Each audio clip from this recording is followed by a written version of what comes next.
Let's see here. Come on.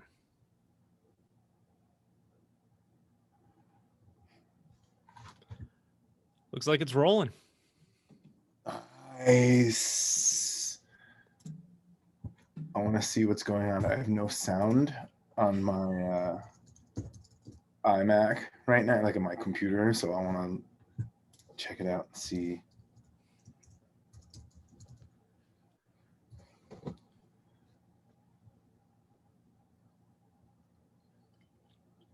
I don't even know what my password is. That awful. Dude, I can't keep track because there's so many things to log into now. They're all a variation of something, and I can never remember what's what. And then I get frustrated, and I end up resetting it anyway.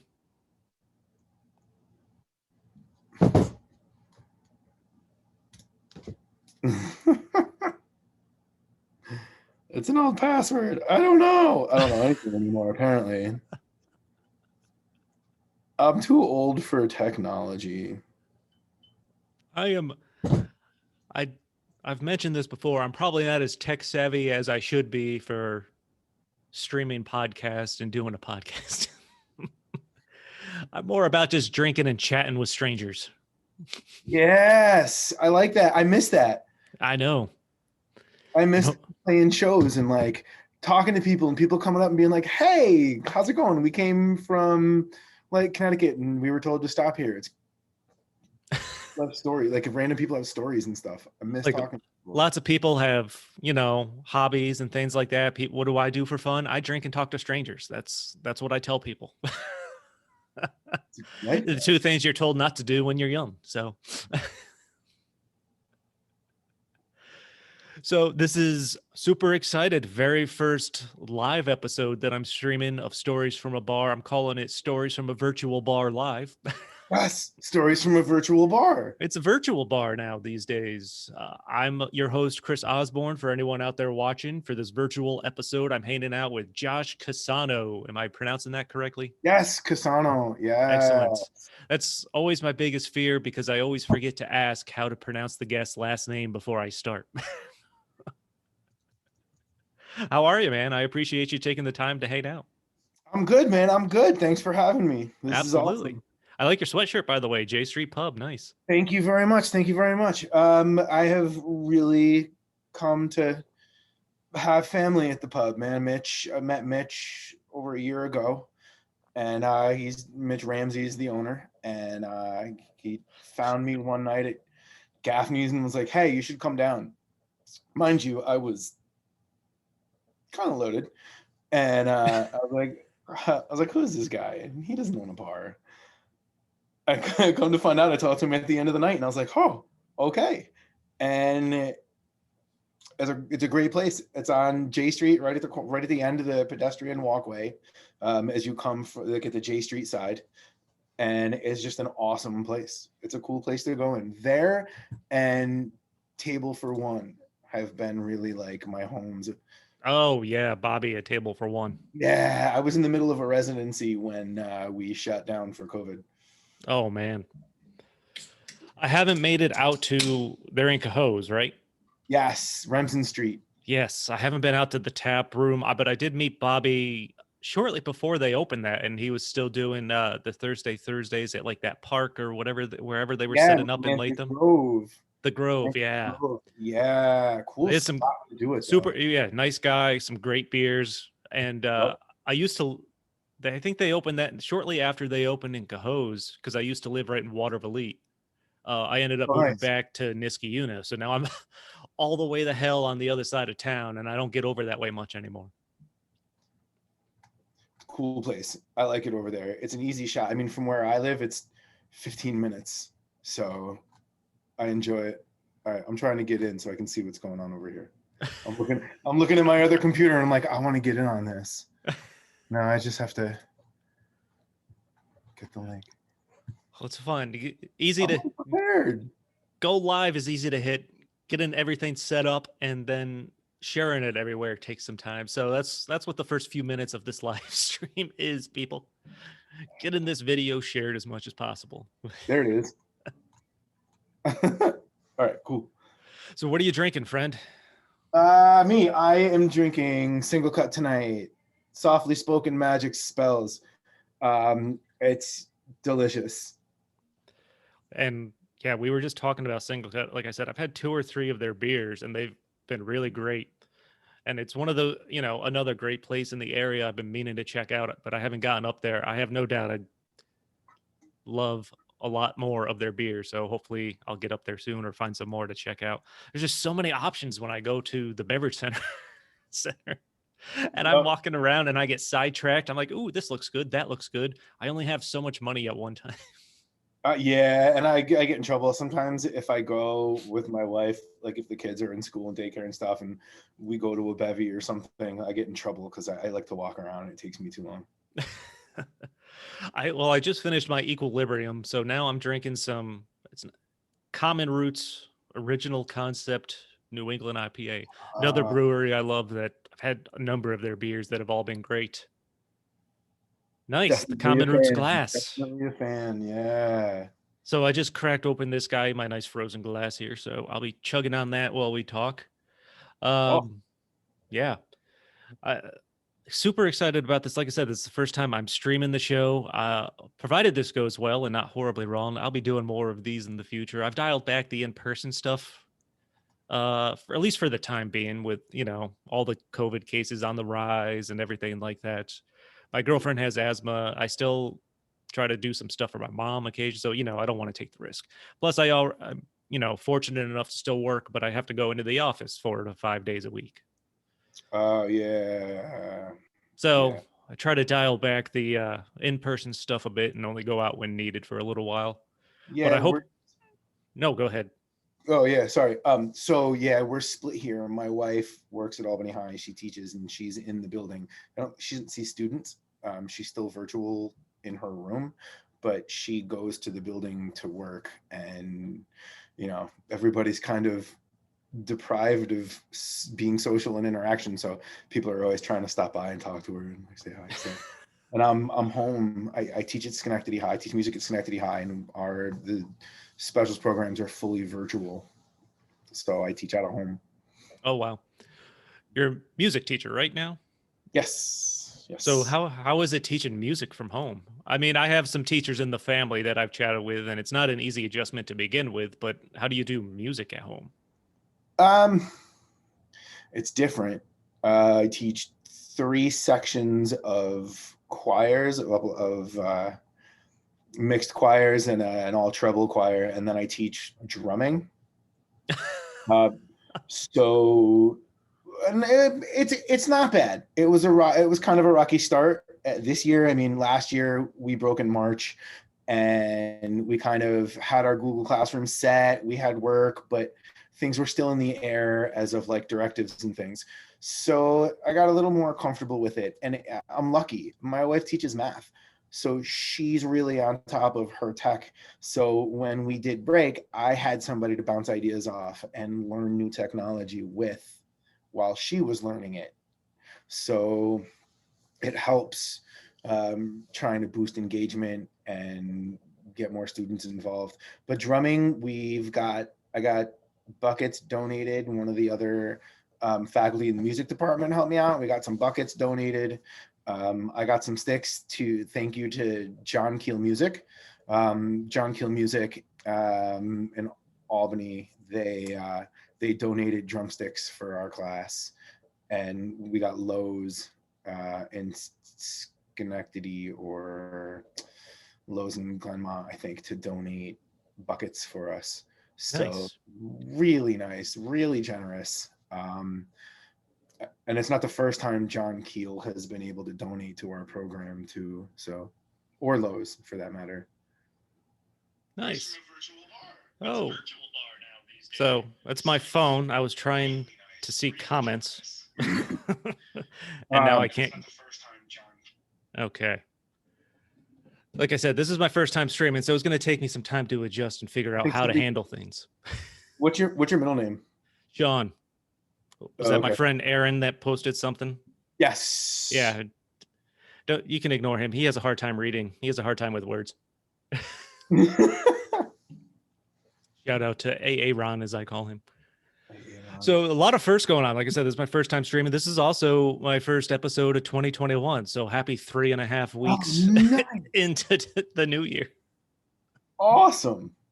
Awesome. This And is awesome. yeah, everything I've done for the podcast up until now has been pre-recorded. And I thought, since I'm going to be doing more from home, I kind of want to add in a flair. I thought live streaming's a fun way to keep this fresh.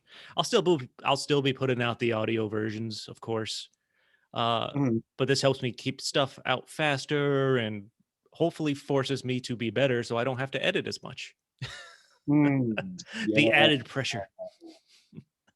And that takes a long time. That's something I have very little patience for, and I'm learning more patience as I record more music and as I do more things. It's like I gotta stop getting so frustrated. I gotta stop walking away. And it's funny because, well, you graduated from St. Rose, right? Yes, I did. I'm a fellow St. Rose graduate. Yes. Uh, When did you graduate? oh shit, that's what I meant to look up before we started because I saw that. I'm like, I should go figure it out. So I've been at my current job at least 10 years. So Oh, a okay. year before that. So it's been 11 to 12 year range. It's been about 6.5 years for me. 6 years. Okay. Yeah. I spent a long time in kitchens. I worked as a head chef for a while, and then I went back to school in my 30s. So I graduated in December 2014. Okay. Yeah, I was a communications major, and while I was there, they were building the new music and communications building across the street, and they opened it literally the semester after I graduated. I'm Because like, it used to oh, be the old, it wasn't old, it used to be the old stage, and a lot of the theater stuff was in there too, wasn't it? yeah, yeah. Yep. Because I think they had a flooding problem or something, at least in the before they started renovating it and things like that. I'm like, of course you open a new multi-million dollar, building that's going to house classes for my major after I graduate. I'm like, awesome. Yeah. I got to take classes in there as part of the music program. But the last class I took to graduate was a radio class, and that's where I learned to, at least, a little editing and things like that, which does not help me at all with my job, but has helped me with the podcast. So but yeah, so I'll be posting the audio version of this in the next few days. I think it'll be episode 39 when I go to post it. It'll be on all major podcast platforms. So don't worry if you've missed out on the live stream, people. You'll still be able to hear it. Uh, but yeah, I thought the live stream would be fun to do. Do we have a comment?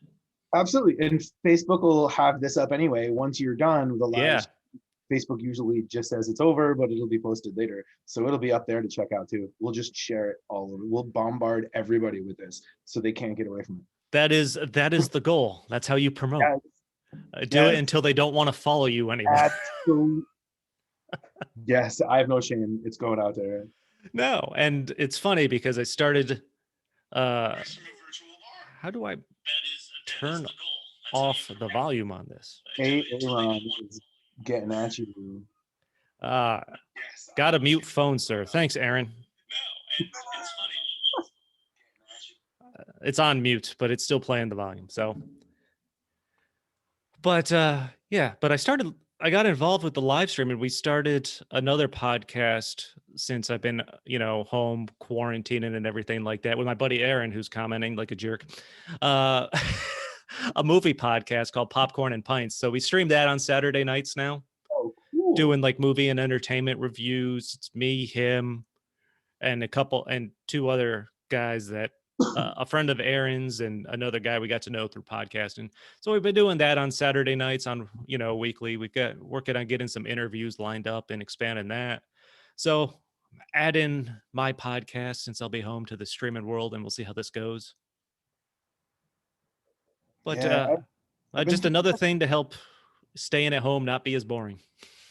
Yeah, and it's been hard, man. It's been hard. We don't really go anywhere. We don't go out and get out much. Even like my kids are young. They're, my oldest is going to be 6 in April.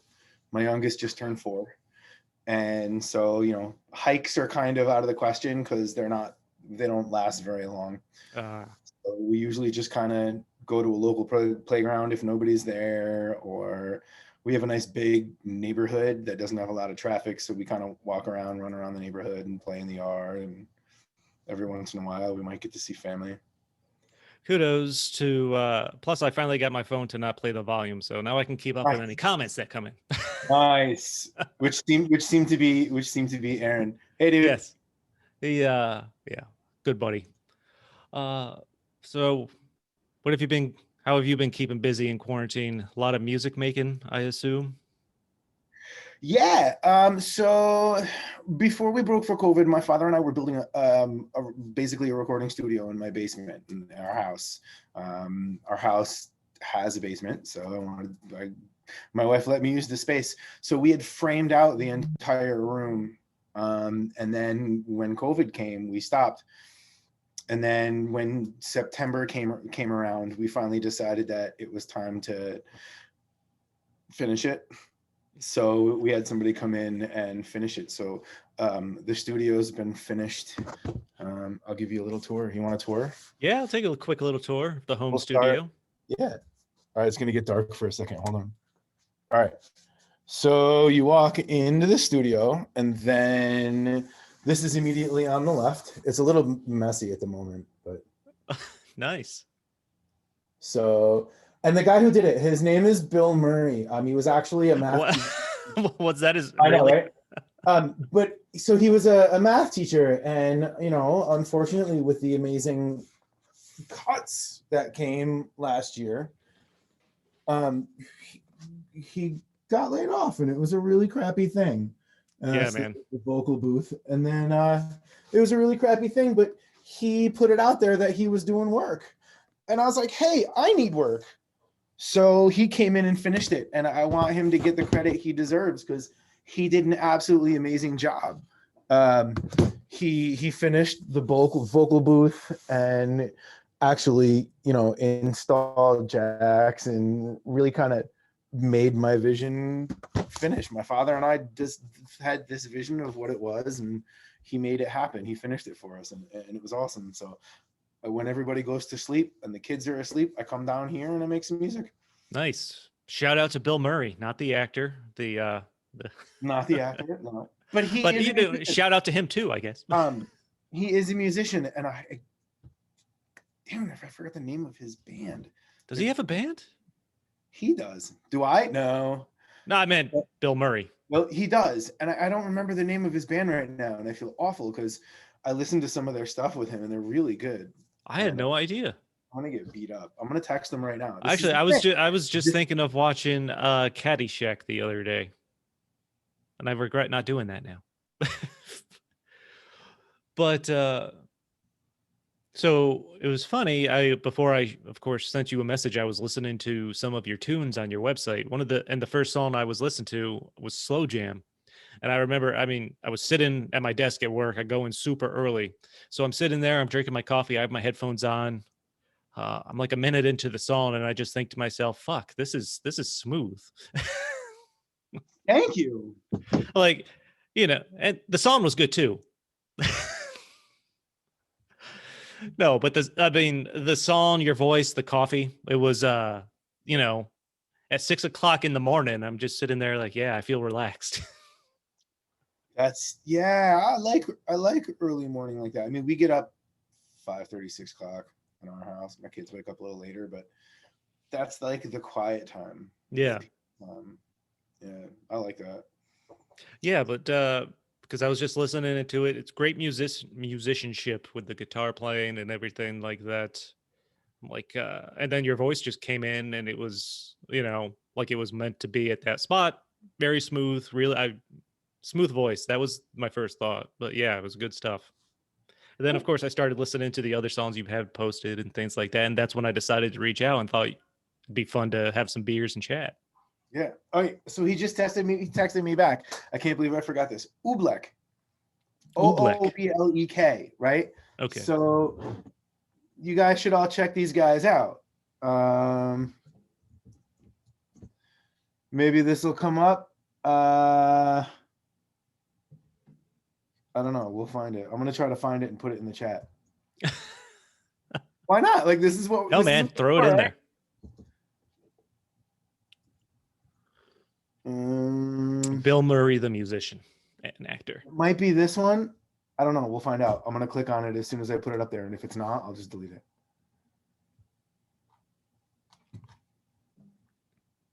Ooh, black. Where are they? Where are they from? No, I don't think this is them. Oops.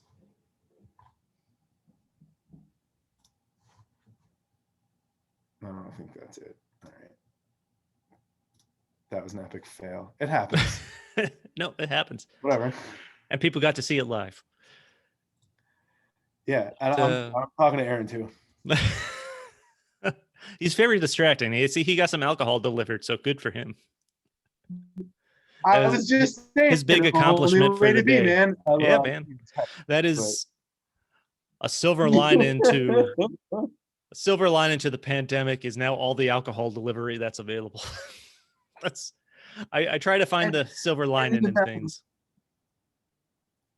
And the amount of musicians I've met online, it's awesome. There are there's a lot of live streams out there now, so I'm just tuning into stuff that I probably wouldn't have done before, because I mean I'm home too. So but yeah, it's been a great time to discover some new people. Yeah. And all kinds of things. Yeah, absolutely. And some of the streams, like Cafe Lena has been doing some amazing streams, and a lot of the local musicians, like I'm really digging a lot of the local musician streams that I see all the time. I mean locally, and I've mentioned her before, Girl Blue is I've become a big fan of hers.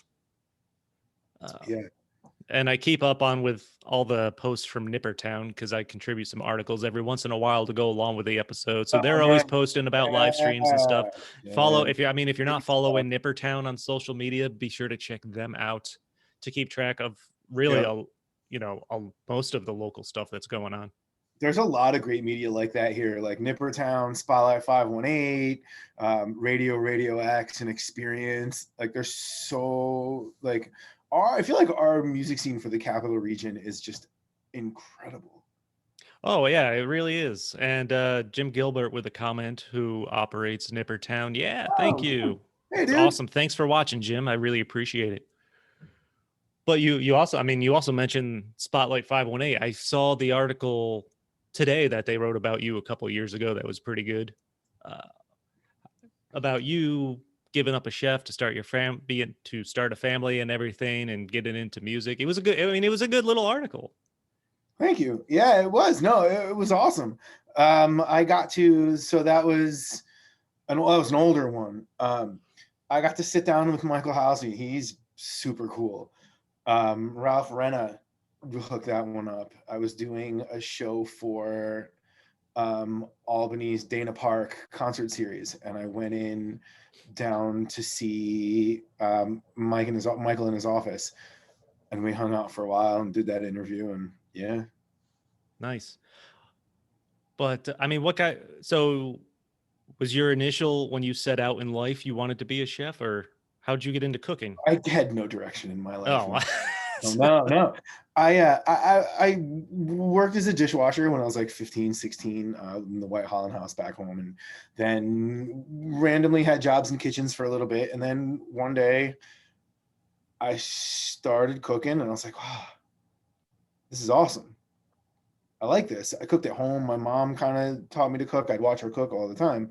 And so I wound up cooking and trying to figure out life on the way. So I spent 15 or so years, 20 years working in kitchens, and worked my way up, and worked with some incredible people here in the capital region too. And worked as a head chef for a little bit, and met Sarah. Worked as a head chef for a while, and then family became a priority, and I couldn't, we had talked about a family, and I needed something that had insurance and benefits and time at home to be with a family. Although, those pesky, quality of life aspects. Although, yeah, like, all the things that would make me a decent person. Yeah. Side note, my girlfriend's name is Sarah, so. Oh, does she spell it with an H on the end? She does. Oh, good. We don't have to fight. All right. Awesome. It's the only way to spell it, right? I mean, if you ask my wife, I'm sure it's the same for you. Yes, Oh it is yeah. the only way to spell it. Like we have a dog. Our dog is named Zoe, Zoey. So when we see somebody or anybody else that's named Zoe, like Zoe Deschanel or somebody that doesn't spell it the same way, we're like, that's not a real name. That doesn't count. Doesn't count. That's not how you spell Zoe. So started as a chef. What got you into music and started to go down that path? I was kind of always into music. My parents asked me what I wanted in third. Well, you go to school and they're like, "What do you want to play? What instrument do you want to play?" It's third grade, fourth grade. Band is coming, orchestra is coming. I said drums. My dad, I got to go in tomorrow. Mom, I got to go in tomorrow and tell them what I want to play. I want to play drums. I went to school that day. I told them I wanted to play drums. I really want to play drums, and they were like, "All right, well, we'll figure it out at the end of the week." I came home and there was a trumpet on the bed. Yeah, right? No shit. So I grew to love it. I played trumpet. My father played guitar, and kind of got me interested in guitar when I was growing up. And my sister played saxophone. My parents had us take piano lessons. My sister, an incredible sax player and phenomenal piano player. One of those people who can sit down and sight read really well and make it look flawless. Nice. And it was just, music was an important part of our life growing up. My dad was a folkie. My dad was Kingston Trio, Peter, Paul and Mary, Jim Croce, Paul Simon, that kind of stuff. And I dug it. And early Beatles he got into, and like early Three Dog Night and stuff like that. I like that kind of stuff. My mom liked all that, but my mom got me into like Who Put the Bump and Wooly Bully and that whole era of like the 40s and 50s. And my sister got me into Hendrix and the Indigo Girls and REM and more Zeppelin and stuff. Nice. So, I mean, growing up, I had music all over the place. So it was awesome. That's awesome. I remember, I mean, music is one of my favorite things in the world. So I love talking, music when people are up for it. And I remember as a kid, ooh, more single cut. We're What have moving we on got? to my next beer. Nice. It's the alternative. It's a 2-time dry hop double IPA. Nice. And as I mentioned, I'm running dangerously low on beer. I've got one more beer after I finish my common roots here for tonight. And I've got to watch a movie for Popcorn and Pints tomorrow. We're going to be talking about Major League. Yeah. Which is a great fucking movie. And I'm super excited for the episode. So I've only got one beer left for tonight. I got to make a beer run tomorrow. Oh my God. What time is this? So Popcorn and Pints we do on Saturday nights, usually 9:00. 9:00. Yep, 9 p.m. Everybody's asleep. I'm watching Major League with you. Nice. I mean, we've watched the movie. We get drink and talk about it. Okay. Well. But yeah, man, definitely check it out. You'll find the stream on Facebook. There's a Popcorn and Pints Facebook page. It's part of the Z Network, which my buddy Aaron and I have come up with as he's commenting at 9 p.m. Z Network is a network for all kinds of content creators. We've got a lot of great content on there, all trying to help each other out. But Popcorn and Pints tomorrow night, 9:00. We're talking Major League. At first, it started as me trying to force Aaron to watch movies of people he hated, like Nicolas Cage, and then it's kind of grown from there. So, well, all right, I kind of love Nicolas Cage. I'm not gonna lie, and I think Nicolas Cage is a cool dude because he just does whatever he wants anyway. It's not like he has somebody who tells it's not him so much that he does whatever he wants. He's just himself in everything he does. I feel like. Yeah, I don't think it's actually acting. And Aaron's posting some links in the chat there or in the comments. So people there it can is. find All right, those. I was just gonna try to tag it. Awesome. Aaron's a good dude, huh? He's on top of shit, which is good because I'm not as on top of stuff as he is. He's out to get me, he says about Nicolas Cage. So, Snake but yeah, it's for nobodies that get drunk and talk about movies. It's a fun time. People check it out. Awesome. I'll probably make a beer run out to Brown's tomorrow in Troy to pick up some cases. Like I said, they've got some good deals, and I need to stock up because I'm dangerously low. I haven't been this low on beer in a long time. That's not good. No, it's not. But going back That's to not good. music, I remember growing up, my dad really trying to get me on the country music bandwagon because that's what he was into. And luckily, I had an older brother that saved me from that and sent me down a metal path and rock music. What kind of country though? Like your dad? Like I don't know how old you are. So what? I'm 37. So at the time, Oh, we're not that far apart. I can't remember everything. I know Alan Jackson was big for him. Okay. I mean, I wouldn't even say. I mean, at this point in my life, I love music to the point where I've grown to love music so much. I give anything to listen to at least once, things like that. I love all kinds of shit. Yeah. But even the stuff back then, when I think about it, I'm like, that was some cheesy country. So my brother would threaten me with, violence to listen to Ozzy and things like that. And luckily I picked up on that and really got into that. And then kind of got into punk and pop punk, singer-songwriter stuff as I got older. Like I'm a big fan of Ryan Adams and Butch Walker now. Those are two of my Uh, favorites. yeah, that's awesome. I asked because my mom was into country, and just about the same time, like Garth Brooks, Alan Jackson, Brooks and Dunn, Kathy Mattea, Martina That's McBride. right, Brooks and Dunn. I forgot about them. They were all kind of around the same era of really being at the top of country music, and I liked it back then. My I mom mean, makes the kitchen to it. there is Aaron, I'm not 46, you asshole. Um Thinking back, there's aspects of that I can at least appreciate now. Obviously that I didn't as I was a kid, as my musical tastes have changed and matured and things like that. But yeah, but these days, I mean, I gravitate more towards like pop punk, punk music, and singer songwriter stuff now more than I do anything else, which is why I love finding local musicians. I mean, I'm probably a sucker for acoustic stuff too. I don't know. I feel like it gives the songs a more personal touch, more intimate Yeah. touch, even if it is like a big name star or that Mm, big screen name. Like Taylor Swift came out with her last two albums, Folklore and Evermore, took on a more humble, acoustic, like individualistic approach. And it really hit home with me because I mean, Taylor Swift, it's catchy pop to begin yeah. with, but I listened to these, it's like a different sound for her. And I felt like I connected to it more. Like her Folklore album was awesome. I have no problem admitting that. I'm like, I was surprised I by how don't much I enjoyed it. I don't fault anybody for having whatever they enjoy in music. No, I Even if I don't like it, like it's still somebody's representation of thoughts and ideas and emotions. And if other people are listening to it, even if it's one other person, that's fantastic. yeah. So you mentioned, was the trumpet the first instrument you played?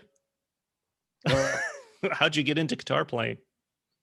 my dad had a guitar, Okay. and I actually have both of the ones he had, three of them that he had when I was growing up now. My dad played guitar. He was in bands when he was growing up, um, and was always kind of a part of what he did and who he was. And then when he had kids, I kind of got interested in it and wanted to do it. And he said, "All right, but you got to play piano first." Okay. So I took piano lessons, had a trumpet, and yeah, I feel like it's always been encouraged. And then my dad used to sit me down and I'd say, Dad, what is this? What does this sound like? And he said, well, that's a C chord. I never learned the notes on the fretboard growing up. I learned by tab and chord boxes and shapes. And then when I got to high school, I started figuring out what notes really were. I mean, I didn't really practice piano. I hated it. Mm-hmm. I always want to go. And so at this point in my life, I really kick myself because I didn't pay attention more to piano. So anybody out there right now, don't ever knock anybody who says you should take piano lessons. Always take piano lessons if you dig music. I was gonna ask you because I have an acoustic guitar that I've had for fucking like maybe 15 years, And at most, I've ever only learned a couple chords. I take it out every once in a while just to play around. I've looked up a lot of tabs of songs I liked, and I've always heard that learning piano is really a gateway into learning just about any other instrument and understanding music.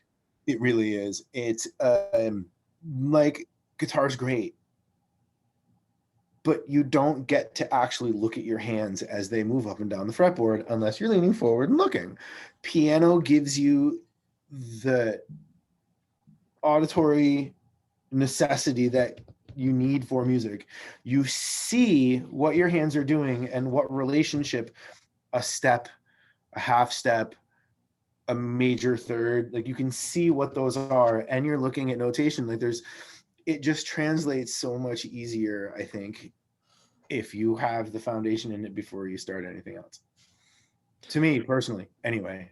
But And it's funny because you always see the stories about kids hating piano lessons and things like that. And I'm like, man, and it's, you mentioned it, you were kicking yourself now. I'm like, I wish I had piano lessons as a kid now that I'm older and I love music so that I could actually learn an instrument really well to play.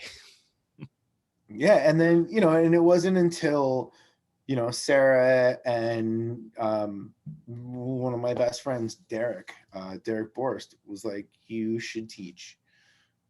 Like, I was going back to school, I was going to do something other than cooking, and they were like, you should teach. And I was like, hey, I really want to learn how to play the guitar and be really good at it. I want to write my own music. This is what I'm going to do. And I want to teach, and I want to share what I love. So it was nice that I got encouraged to go to school for guitar. Nice. And I got voice lessons and piano lessons on the way. It is on my bucket list to play an instrument on stage for a live crowd of it, for a song of any kind. I don't necessarily need to sing. I've been thinking of getting back into it at least a little bit. I kind of really want a Telecaster. I love Telecasters, or even a bass guitar. I like the Fender basses a lot. Yeah. Like I'm a big punk wise, I'm a big MXPX fan. The lead singer Mike Herrera has his own signature bass. I'm like, that's a badass looking bass. Okay. Who makes his bass? Fender. Fender does? Yeah. It's a great bass company. I mean, Yeah, I feel it. Yeah, but and plus the Telecaster, I love everything about Telecasters I for would some like reason. a Telecaster. I would love like a nice thin line with an F hole in it and two really hot single coil pickups. I would love a Telecaster. And like I would take a Squire Telecaster. I would take a custom Telecaster. I don't care, but I would love to start playing around with a Telecaster, and I would like to start getting into like chicken picking and stuff. I noticed you call yourself classically trained. I'm just curious for anyone who doesn't know what that actually means. What exactly is classically trained? Because you hear a lot of people reference that. I majored in classical guitar.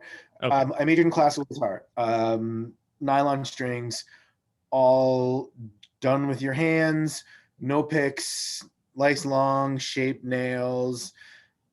Bach, Fernando Sor, Sounds like just a dirty hippie Ibanez. playing a guitar. No, technically crazy. No, it was. I thought I was going to be able to go into this degree, and I was like, I'm going to take this electric guitar in. I'm going to learn some really cool jazz stuff. I'm going to be like, I'm going to play like Eric Krasno, basically. Like I wanted to do Lettuce and Soul Live and that kind of like. I liked the Lettuce funk and jazz sound, and I loved Soul Live, and I thought that's what I was going to do. And they were like, oh, you want to go into education? Well, you have to play classical guitar. And I'm like, I've never done that before. So I had to actually take a semester of lessons from Micah Scoville, who's amazing. He's a faculty at Adirondack Community too. And I did a semester of lessons with him. And then I did my audition and got in. And then I did classical guitar with him and Paul Quigley, who plays in Night Train, another phenomenal guitar player.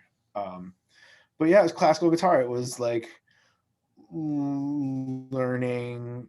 I did like a French lute tab song on guitar for a performance. Doing a lot of Spanish guitar. Latin American guitar. I did Cuban and Brazilian stuff. That's where the emotion is. I had to play Bach because Paul quickly said, you're not going to be a classical guitarist until you play Bach. And it was hard. It was brilliant. And it was dead. Like, it keeps you honest. There are those rests in there, and everything has to be like planned. Mm-hmm. And I had to sit there and it was like, okay, well, on this note, I'm using this finger because on this note, I need to use this finger. And you had to plot the whole thing out. And it was great. It was a great learning tool, but I really found that I connected more to guys like Brower and Villalobos, who were Brower was Cuban and Villalobos was Brazilian, and their music, it was just so much more emotional. I felt like there was way more feeling in it to me, and it was what I connected with more. Interesting. When did I also notice you use a loop machine now these days, right? I do. You want to see it? I do. Yeah. Yeah. All right.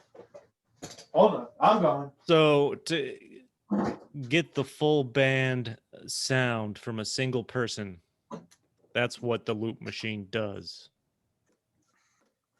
Nice. That's what it is. So there's 3 separate channels, 3 separate phrases, maybe 3 separate sections of a song. Track 1, track 2, track 3.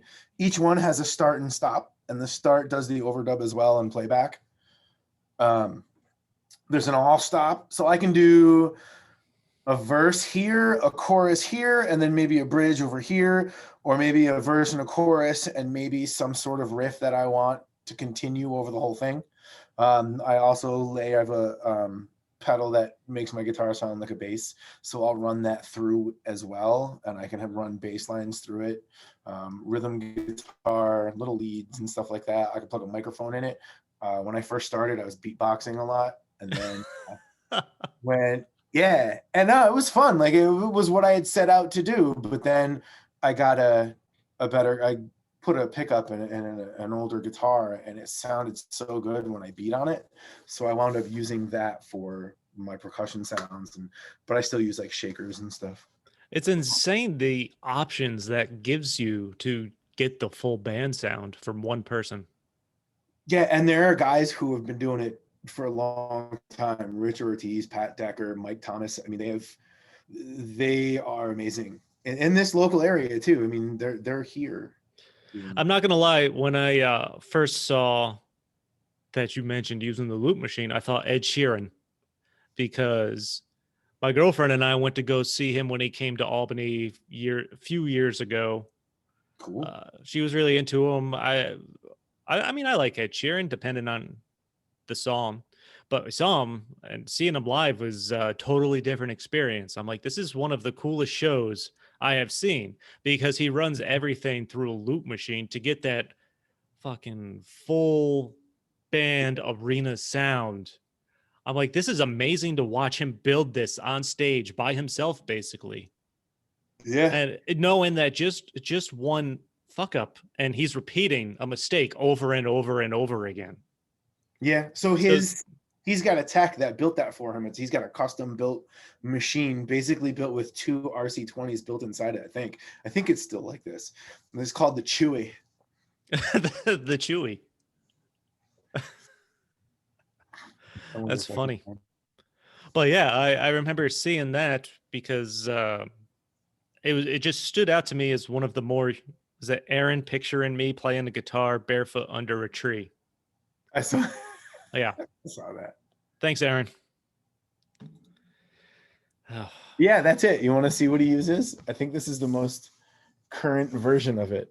Oh no! What did I just do? Not sure. I still see it though. Oh God, what just happened? Now I can't see what's going on. You can see me though. All right. Yeah, I can see everything going on. Okay. That's it right there. So he's got his record and play, stop, undo mode. He's got banks, so he's probably got effects in here and a readout. Yeah, man. But he put on an impressive show. Like I said, it's one thing to hear him on the radio and think, yeah, all right, it's just a mid-tempo tune. But to go see him live and kind of like build the beats through that board and get that full band sound while just looking at one person 30 feet in front of me, I'm like, holy shit. That's some serious talent to master that.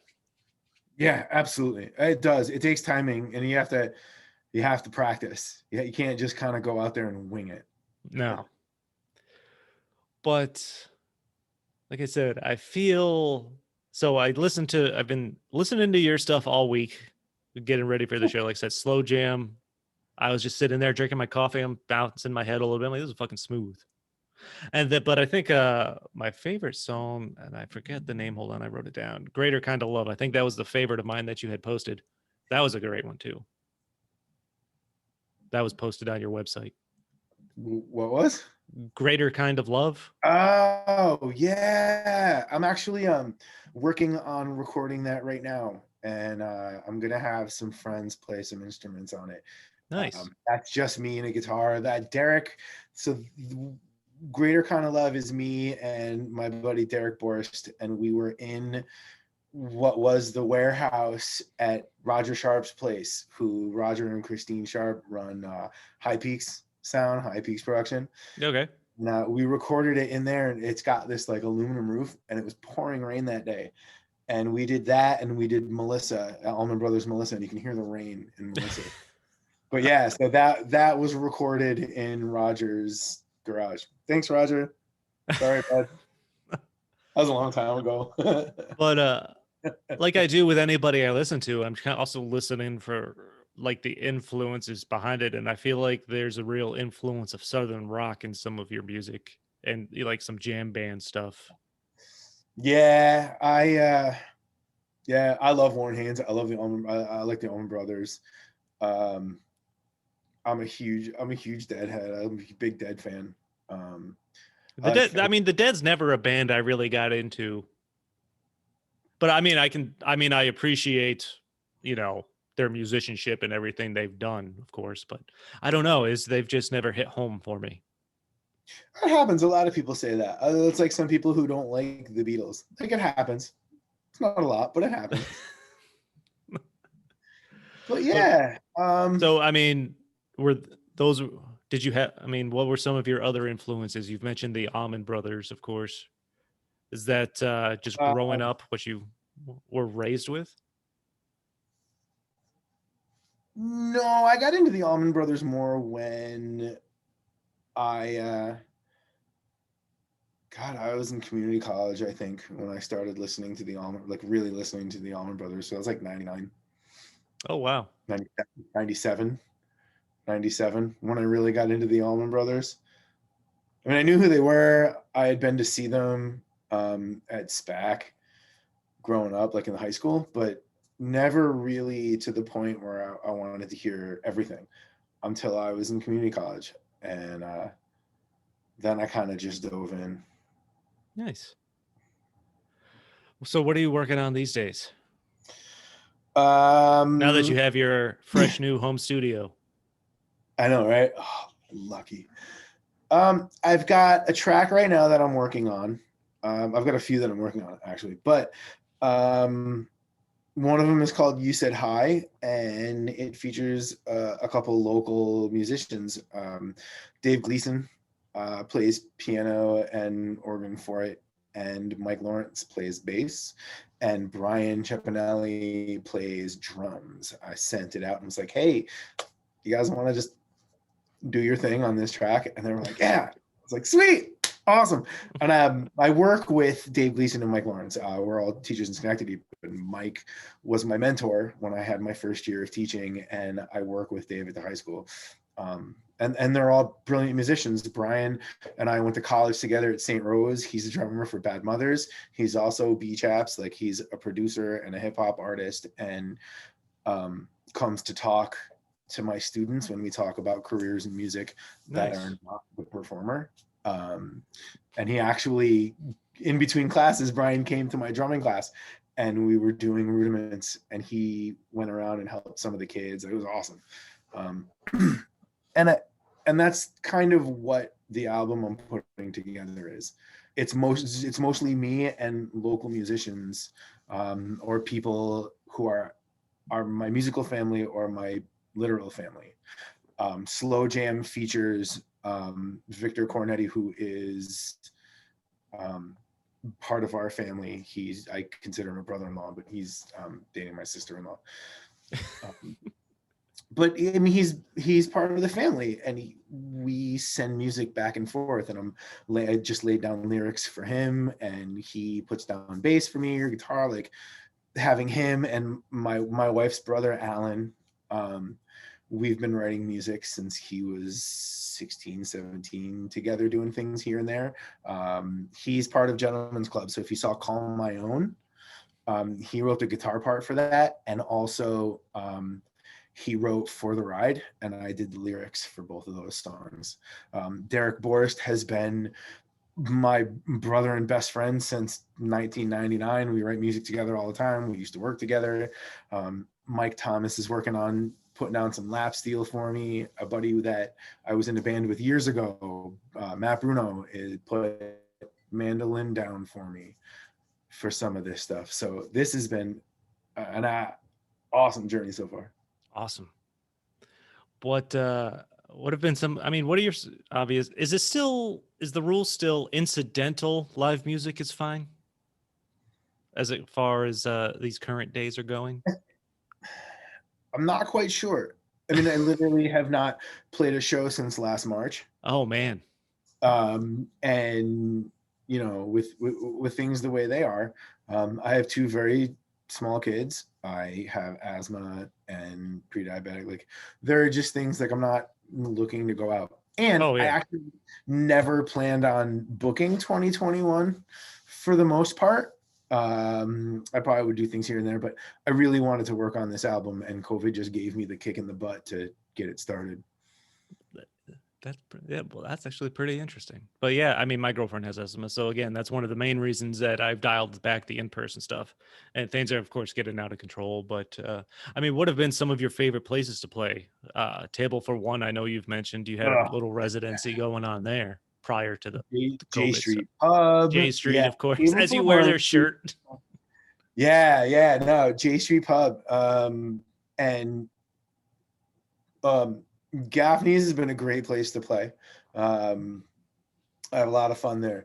151 in Schenectady was That's always 151 is a great place. That was a great, nice weather place because they've got such a huge, like, kind of double decker patio there. Yeah, and the garage doors, the bay doors Yeah. that open up and uncover like the other half of the bar. Yeah, and a lot of fun. And like Tim Trier, the guy who owns the place, like I've been with him for a while. Played at Clinton's Ditch, went over to 151 for him. Kevin was there for a while. Like that was a really cool place to go. I really liked playing at PJ's Barbecue SA, like in Saratoga. There's a lot of great places I've had a lot of fun playing. Yeah, I know. I mean, it's funny because I'm from the local 518 area. I lived in South Carolina for 5 years, like starting from when I was like 15 or so. And I tell people I was from New York, and they just automatically, anyone outside of New York, if you say you're from New York, they just assume the city. Yeah. I'm like, no, there's a whole nother state, not just, the island. Yeah, I know. And then you talk about upstate, and people are like, well, Capital Region is considered upstate. No, the Northern Region is. Albany's the capital, right? Not New York City. Yeah. But yeah, I mean, I'm from Amsterdam, and they're like, "Oh, you're from Europe." I'm like, "No, New York." Sorry. And I drive. I go up to the Thousand Islands, usually once a year for like family vacation or something like that, which is still New York, up on the Canadian border. And every year we pass the sign that says Mexico. So I'm like, "There's a Mexico, New York," and it cracks me up when I drive by it. Yep. Do you remember your first show? My first show. Yeah. First show. First show like solo. I don't know. Let's say first time you played a live songs for people. Probably when I was in Denmark. My first show was probably like we did a couple like school shows, and I played bass and sang with a few guys, and played a show at one of the local bars with another guy. He was awesome. Yeah, that was probably the first time I really performed. And then when I came home, I just started. But when I came home, honestly, like when I came home from Denmark is when I really started picking up the guitar and started getting my act together. Oh, I could wow. play, I could tool around, I could do stuff, but I really got interested when I was over there and came back. So that was 95, 96. How was Denmark? What was that like? Oh, it was incredible. So I was an exchange student. So I had applied to be an exchange student my junior year, Oh, wow. and I didn't get accepted. So I applied again as a senior, and I got accepted on an exchange program. So I went to Denmark, and then somebody came to Amsterdam, right? With the Rotary Club in Amsterdam, New York. So I went to Denmark, and I was on an island named Bornholm, and it was probably 3 hours to drive around. Yeah. Wow. When I first got there, I went to Copenhagen, and I had to do 2 weeks of a language camp, and Really? then they flew me out to the island where I would stay with my host families. And I got there, I got to school. I had to go to high school again. It was like doing my senior year again. And I walked in, and I looked around for a minute, and this guy comes up and he's like, "Hey, what's going on? You must be the exchange student." And I looked around, and I'm like, "Are you an exchange student too?" And he's like, "No, I grew up here." And your English is better than mine. Okay. And yeah, Martin. So it was awesome. Everybody was outgoing, happy, really welcoming, and it was such an awesome experience. I mean, I would encourage anybody to do that. So we're a live show. That means I can't pause to take a pee break, which I really desperately need to go do. Okay. So why don't you talk about, if you don't mind, talking about what are some of the what songs you've written for yourself so far? Oh, Well, and I will return momentarily. all right. All right. All right. I'll talk to Aaron in the meantime. Go ahead. So check this out, Aaron. I've lost my picture of Mr. Osborne, of Chris. So I'm actually staring at a screen that says, "Do you want to read the report about something?" So if you want to ask me anything, go ahead. "You've Said Hi" is probably one of my favorite songs that I've written. And it's upbeat and happy. It's rocking. See, I know, right? He just left. This is the time when anybody actually watching can ask questions, can like say, "Hey, I want to ask you a question. Let's talk about this question." No.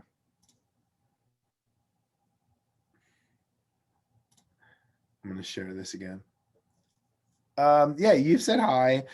I think Call My Own was awesome too. Call My Own was a good time.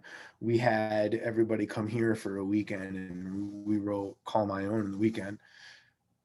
Alan, my brother-in-law, had his music already set in his head, so we recorded it. And what drives you to create music? I like writing music, and I like playing music, and it is a very good outlet. It's been an amazing outlet for me. I've kind of gone through trying different ways to get myself out, and this has been the most fun, the most meaningful, and being able to play and teach is kind of a bonus. Nice. Yeah, How do I that's promote music? Wait, no, you can't come in and just start talking. You can't just come in and interrupt. Excuse me, Mr. I have Osborne. Sorry. returned. See, now if I'm this in was the a middle of a podcast, conversation here, yes. you see? If there was I at do. least three people here, that would have been a lot less awkward, because then another two people could have kept talking while I had disappeared. No, it's But okay. Aaron's been. I sent a message to Aaron. I'm like, I lost my picture, but we've been talking through the chat, so I was going to answer excellent. his question. How do I promote my music? I have a website. It is joshcasano.weebly.com. And I've got social media. I'm on Instagram with Josh Casano Music. And now Small Time Studio. Small Time is one word. And I'm also a Subaru ambassador, so you can find me on my Subaru ambassador page. But yeah, I'm on Facebook, Josh Casano 21, because Josh Casano is just my family page. Yeah, I do all my own promotion, with the exception of people who like what I do and write columns and stories. Share me on a live stream podcast and invite them to podcasts. Yes. Yeah. So thanks, Aaron, for filling in remotely by posting some questions while I took a little bathroom break. Much appreciated. I did answer them. Would you like to hear the answers? Was it what drives you to create music? What was the answer to that one? Because obviously I just No, got I the meant promotion. the songs, but yeah, what drives me to create music? No, it's not the money. It's just a great outlet. Performing is a really big rush. I did musical theater for a long time. I like being on stage. I have no shame. I'm loud and obnoxious. I'm kind of an a-hole and sarcastic, and I like being on stage and being the center of attention, to be honest. But yeah, it's been a great outlet for me emotionally and creatively. I cannot draw a straight line with a ruler. So this is the way I get to create. That's interesting, because I was going to ask what the feeling is like for you when you walk on stage to play live shows as a musician. What do you get out of it? But I think you pretty much just answered that. It's a rush, and you know those nerves you get. If you didn't get those, then you're doing something wrong. The butterflies, the oh, how's this going to go tonight? Is the crowd going to be responsive? Oh my God, everybody's singing along. Everybody's moving and dancing and everybody's having a good time. That's incredible. That's And awesome. to hear my kids sing my music is probably the best part about it. Oh yeah, what's that? How's that feeling? It's awesome. It's fantastic. You know, I want to listen to daddy music, and then they put in my CD and they get to listen to it. And my daughter sings, my oldest daughter Olivia, the one who's going to be 6 in April, she sings lyrics from home, and you know, I just yeah, Awesome. that's awesome. Aaron, again with another comment. Ever thinking of making an intro for podcasts? Yeah, I told him. I said only for you. Hey, so in April, I'm coming up on 3 years for doing this podcast. I am looking for ideas to refresh the logo, the intro music, and all things. So I'm always open for suggestions, people. So keep an eye out. I have some fun stuff planned coming up in the next few weeks. April, I'll have something planned when I hit the 3-year mark. But so what are some of the things you're currently listening to these days? What am I currently listening to these days? I think this would be a fun way to start wrapping things up. I'm working on graduation music with my choirs, so I'm listening to a lot of graduation. I'm not giving it away right now, but I'm working on that, listening to that a lot. I am recording some guitar for one of the other choir teachers. I'm listening to that a lot. I'm not giving that away right now. We'll share that later. All right. See, I'm smart. But yeah, Just a tease. I've been listening to JJ Grey and Mofro. It makes me think of Table for One and having some good times down there. I've been listening to him a lot in the morning when I get setting up for teaching. And I've been listening to some Brett Dennen lately too. Nice. I've picked up an EP from a pop punk band, the band Camino. It actually came out in 2019, but I fucking can't stop listening to it. It's just so catchy and rocking. That's a great feeling when you have that album that you just can't stop listening to. No, I have yeah, albums like that. Like Paul Simon's Graceland is one of those albums for me that I just yeah, like it's at least a year and a half old now, but I didn't find it till maybe a couple months ago, maybe maybe like 2 months ago, and it's just something I constantly put on, and it just makes me happy. But so there's that one. I think one of my favorite albums from 2020 was The Killers, Implode in the Mirage. Uh, uh, I didn't listen to like I haven't listened to The Killers in years, since like their first and second album or so. And then one of the songs on the new album caught my attention on the radio, so I checked it out and I started listening to the album. Like, holy shit, this just every fucking song on here is phenomenal. yeah, I like that. I like them. I like, you know who I like? Franz Ferdinand. I like them. Oh wow. I started getting into them a few years ago. um, what else have I been listening to besides like NPR?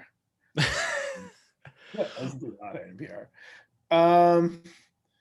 What else have I been listening to lately? I've been listening to a lot of Fish lately. I've been listening to a lot of Dead lately. A lot of acoustic Dead lately.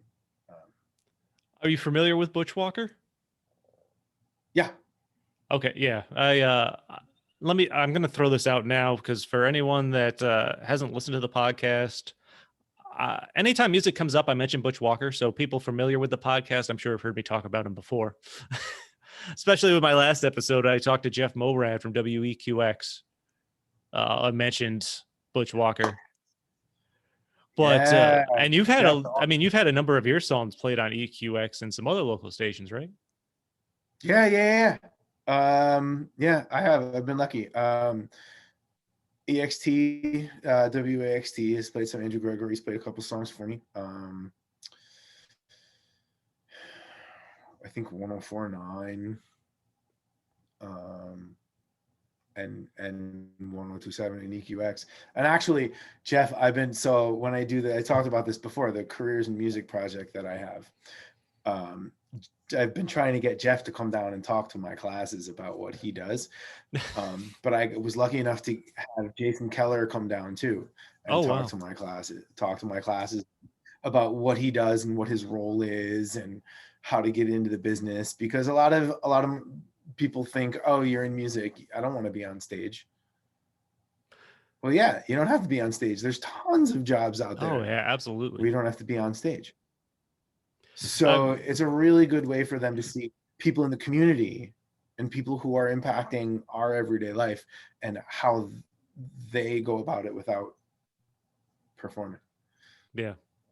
So there's a lot of opportunity out there. It's not the easiest business to crack into, but if you can, it's super fulfilling, I would think. If it's, of course, something you love. Yeah, I mean, but there's all sorts of pathways to get into it. It really isn't that hard of an industry to get into. You just have to find what you want to do and know, like any other job. If you can get the education, or you can get the job where you start and you work your way up, and then you go to another job and start and work. That's how I did it with cooking. I never went to culinary school. I just got the job as a dishwasher and worked my way up. Then I got another job as a dishwasher and I worked my way up. What's your favorite thing to cook? What was that? What's my favorite thing to cook? What's my favorite thing to cook? You stumped me with that one. Oh, all right. I like smoking food, brisket, All right.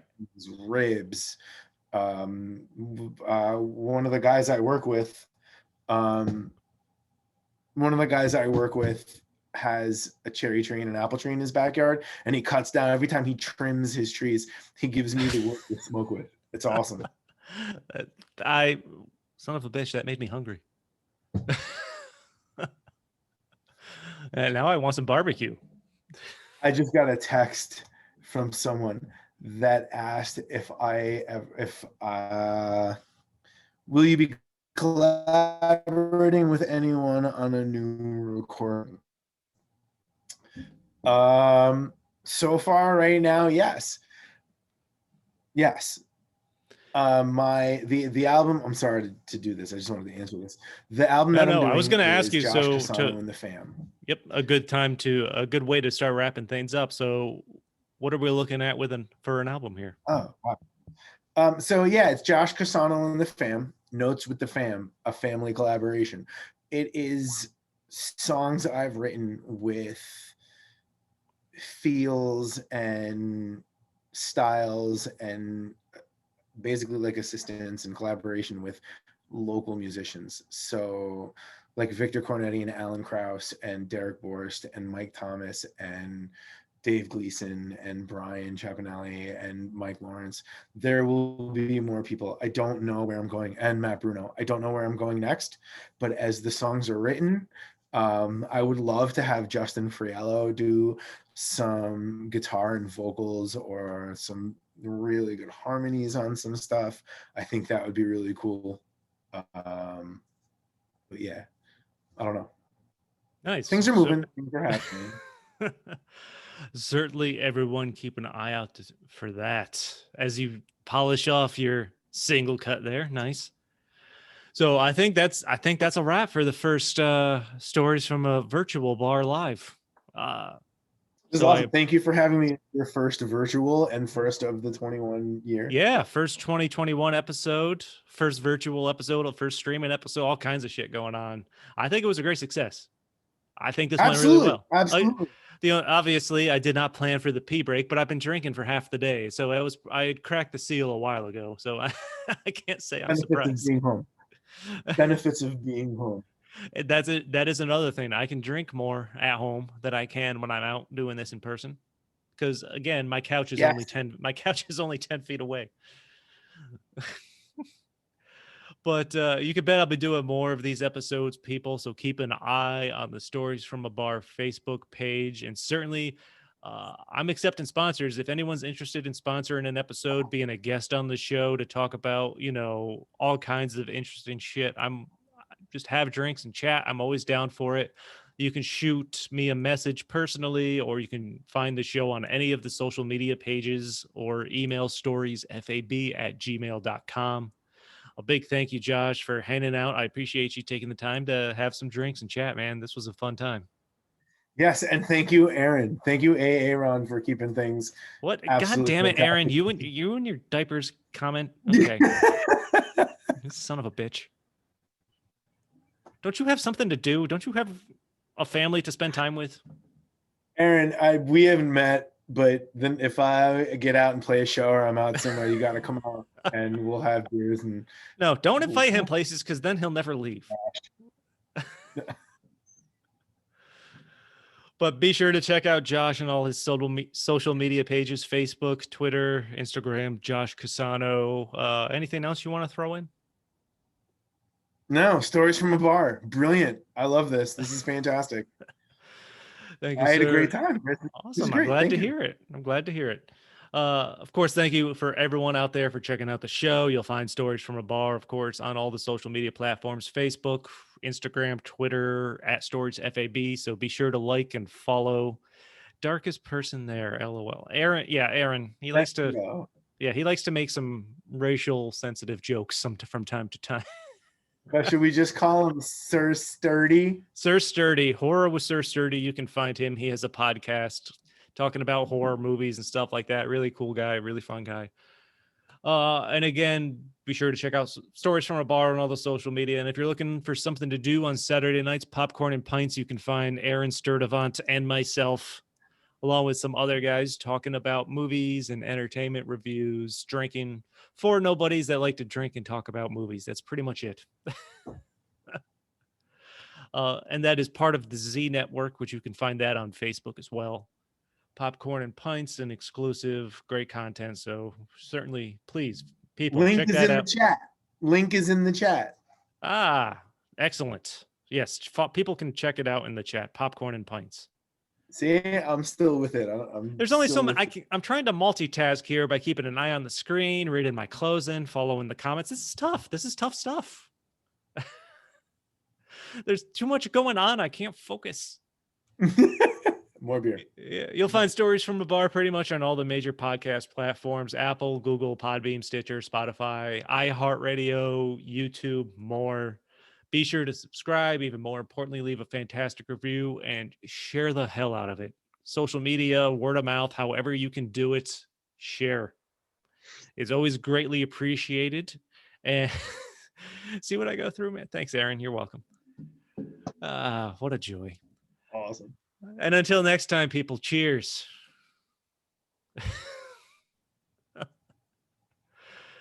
Now to figure out how to stop the live stream. And there should be an end button on your end. All right, man. Thanks for doing this. Yeah, absolutely. All right, you want me to just cut out and then you can close it out? Yep. All right. I'll shoot you a message when I get the audio up and posted and everything. So enjoy the rest of your evening, sir. You too. Later.